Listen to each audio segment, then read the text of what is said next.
The low rumble of four roaring Pratt & Whitney engines shook the ground as the B-24 Liberator strained against the runway, its massive frame gathering speed inch by inch until it finally lifted into the cold morning sky.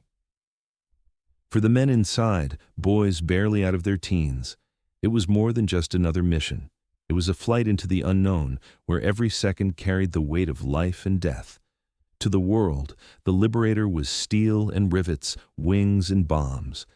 But to those who flew her, it was the sound of freedom itself.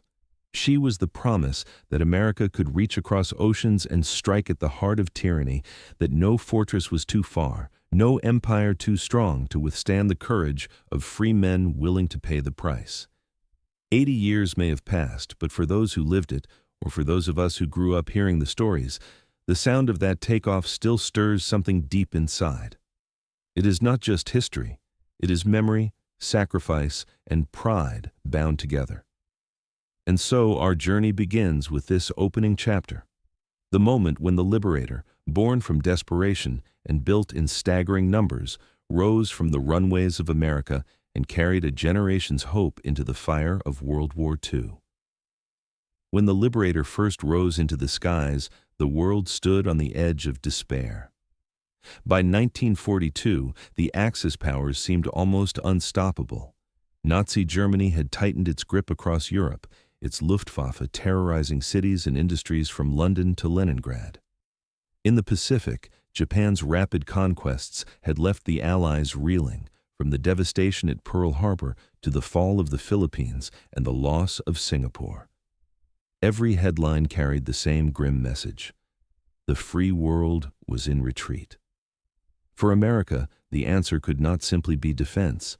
The nation needed a way to project power thousands of miles from its shores, to reach deep into enemy territory and cripple the war machines that threatened freedom itself. The B-17 Flying Fortress was already earning its reputation, but the scale of the war demanded something more. A bomber with longer range, heavier payload, and the ability to be produced not by the hundreds, but by the tens of thousands. This was not just a question of technology. It was about survival. If Allied bombers could not cross oceans and strike at the very heart of enemy supply lines, factories, and oil fields, there would be no hope of turning the tide. Every general, every engineer, every young airman knew that the next great aircraft had to do more than fly. It had to carry the weight of a nation's determination. The call was clear. America needed a new fortress of the skies, not only a machine of destruction, but a symbol of resolve, built fast, flown hard, and trusted to bring its crews home. From that urgent demand, in the darkest days of the war, the idea of the B-24 Liberator was born. Out of that urgent demand for a new bomber came the B-24 Liberator, a machine unlike anything the world had seen before. Its designers did not simply replicate the familiar lines of the B-17. Instead, they reached for innovation. The Liberator's most striking feature was its Davis wing, a high-aspect, slender design that gave it greater lift and allowed it to fly farther on less fuel. In an era when range could mean the difference between striking an enemy stronghold or falling short, this wing became its defining advantage.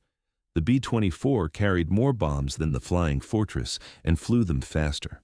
It could haul up to 8,000 pounds of ordnance across vast distances, stretching deep into enemy territory where few thought a bomber could reach. Crews quickly learned that the Liberator was a workhorse, capable of long hours in the air, taking them across oceans and back again. It was not graceful, and it was not forgiving, but it was relentless. And yet, every strength came with a cost. The Liberator was harder to fly than its stablemate, heavy on the controls and challenging in rough weather. Its fuel lines and thin fuselage made it vulnerable to fire when struck by enemy shells. Many young pilots whispered that the B-24 could be both a savior and a trap. Still, they climbed aboard day after day because they knew that what the aircraft offered was something no other bomber could: reach, power, and the ability to multiply the strength of American air power across two oceans. It was not just a machine, it was a gamble, a bold answer to a desperate question. In its lines of riveted aluminum lay both the promise of victory and the peril of sacrifice. And soon, the true test of the Liberator would not be on the drawing board, but in the skies over enemy territory. If the B-24 Liberator was born from urgent need, it was raised by the sheer force of American industry. No story of this aircraft can be told without the story of Willow Run, the massive plant in Michigan where Henry Ford and his engineers set out to do the impossible: build airplanes as if they were automobiles on an assembly line that never stopped moving.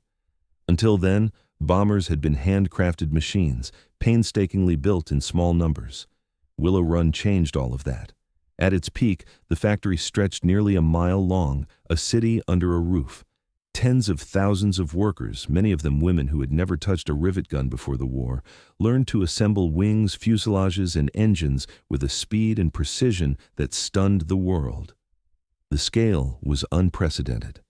By 1944, Willow Run was producing a brand new B-24 every 63 minutes. The sight of aircraft rolling off the line one after another symbolized not just military strength, but a nation united in purpose. This was the arsenal of democracy President Roosevelt had promised. Each bomber was more than a weapon. It was a testament to what ordinary citizens could achieve when called to extraordinary duty. Housewives, farmers, students, and retirees traded their everyday lives for shifts at the factory floor. They worked through exhaustion, through cold winters and blistering summers, because they knew every machine they helped build would carry their sons, brothers, or neighbors into battle. In total, more than 18,000 B-24s were constructed, more than any other American bomber in history. The sheer numbers overwhelmed the Axis powers, proving that the war would not only be fought with courage in the skies, but with hammers and rivets in the factories. Each Liberator that left Willow Run was a message to the world. America would not be outproduced. America would not be outlasted. The Liberator was not just forged in aluminum, it was forged in the determination of millions who believed freedom was worth every ounce of effort. And soon, those thousands of aircraft would rise from runways across the globe, carrying that belief into the most dangerous skies of the war. The real measure of the Liberator came not on the factory floor, but in the fire of combat. Among the most legendary of its missions was the raid on Ploesti in August 1943. When hundreds of B-24s roared low over the oil fields of Romania. Those fields supplied nearly a third of Hitler's fuel, and the Liberators were tasked with striking them down in a single daring blow. Flying barely above the treetops, crews pressed on through smoke, flak, and withering fire. Entire formations were shredded in minutes, yet they delivered their bombs with deadly precision. The cost was staggering. More than half the attacking aircraft were lost or damaged, but the message was unmistakable. The Liberator had proven it could strike the very lifeblood of the enemy, no matter the danger. Across Europe, the B-24s became a constant presence in the sky. From bases in England and Italy, they thundered toward German factories, bridges, and rail lines. Missions to places like Regensburg, Brunswick, and Berlin tested the endurance of crews and machines alike. Men would sit in freezing, unpressurized cabins for 8 or 10 hours, watching tracer fire streak past their wings, knowing that a single hit could turn their bomber into a fireball. Yet they went anyway, because each raid chipped away at the Nazi war machine and brought the Allies one step closer to victory. The Liberator also carved out a crucial role in the Pacific. Its long range made it perfect for the vast distances of the ocean theater. B-24s patrolled sea lanes, hunted enemy shipping, and delivered crushing blows to Japanese strongholds from New Guinea to the Philippines. They flew through tropical storms, over endless stretches of water, with no landmarks to guide them home. For the men aboard, the Liberator was both lifeline and prison, but they trusted her to carry them through missions that no other bomber could attempt. Every sortie was a story of courage, gunners firing until their barrels glowed red, navigators plotting courses through storms of steel, pilots holding a burning aircraft steady long enough for their crews to bail out. For those who survived, the memories never faded. The thunder of flak bursting around them, the sight of comrades spiraling earthward, the quiet relief when their wheels finally touched the runway again. These missions were more than tactical victories. They were proof of endurance, of sacrifice, of an unbreakable will. Wherever the Liberator flew, over the oil fields of Romania, the factories of Germany, or the island fortresses of the Pacific, it carried with it not just bombs, but the hope of millions who longed for freedom. And with every mission completed, the name Liberator became more than a title. It became a promise. For all its power and reach, the Liberator carried with it a terrible cost. Every mission demanded not only courage, but the acceptance of extraordinary risk. Crews knew before they ever left the ground that many of them would not return. The B-24's design, efficient for speed and payload, also made it perilously vulnerable. Its high wing and thin fuselage, filled with fuel lines and ammunition, could ignite in an instant when struck by enemy fire. Once flames took hold, escape was often impossible. Many young men never made it past their first few missions. The statistics tell part of the story, but they cannot capture the human reality. Thousands of liberators were lost in combat, and with them tens of thousands of airmen. Entire squadrons would rise together in the morning and return in the afternoon with half their planes missing, the empty spaces on the tarmac a silent reminder of the price that had been paid. Letters home went unwritten, families waited for news that never came, and communities across America felt the sting of absence. For those who survived, the memories were carved into their souls. They remembered the sudden burst of flak that ripped through a wing, the desperate scramble to bail out of a burning aircraft, or the haunting sight of a friend's bomber falling in flames. Some carried scars on their bodies, all carried scars on their hearts. Yet they kept flying, because they believed the mission was larger than their own survival. The Liberator was more than a machine of war, it was a crucible of sacrifice. Inside its metal frame, men discovered the limits of their endurance and the depth of their devotion to one another. Each flight was a gamble with fate, a wager placed not for glory but for the possibility of peace. The name Liberator was never taken lightly by those who flew her. It was earned in blood, in steel, and in the unbreakable spirit of the men who gave everything they had so that freedom might endure. And while many planes never came home, their legacy did. It endures in the courage they displayed, in the victories they made possible, and in the silence of the skies where their voices once roared. The sacrifices written into the Liberator's story gave it a place not just in the war, but in history itself. More B-24s were built than any other American bomber, and their presence stretched across every major theater of the conflict. They shattered German industry, strangled Axis supply lines, and swept the Pacific skies clear for Allied advances. In doing so, they proved that the war could be fought not only by bravery in the cockpit, but by the relentless weight of American ingenuity and industrial might.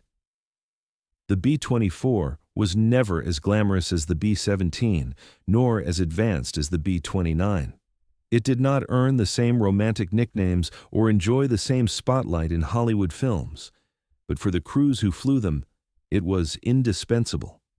Its longer range and heavier bomb load often meant the difference between reaching a target and falling short, between crippling the enemy's war effort and giving them another day to fight. The Liberator was the workhorse of victory, less celebrated but no less essential. Its legacy goes far beyond the statistics of bombs dropped or missions flown.